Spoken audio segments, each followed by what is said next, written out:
go eat at Punjabi by nature.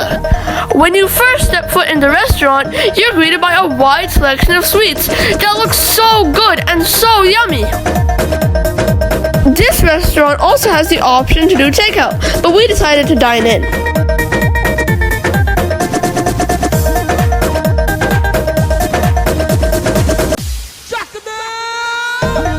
After we got seated, we decided to look at the menu.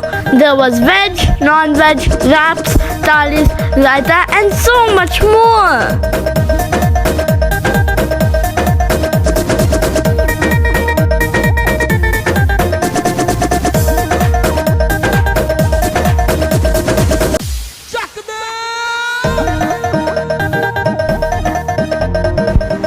After we ordered, we decided to look around the restaurant.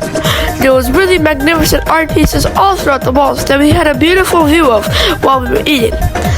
There was also a tree and some really cool shelves. Not too long after, the food had arrived. First, we stole some potatoes from our parents. It was very spicy and also very soft. Next, we ate the food that we actually ordered.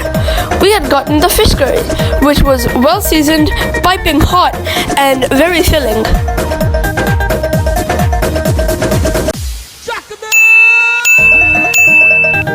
After we finished eating our food, we decided to take a bite of our parents' food. They had gotten chole, which is like chickpea curry, and bhature, which is fried pita bread, and it was very delicious. This is definitely one of the best restaurants to check out in the area, and it's also V3 Up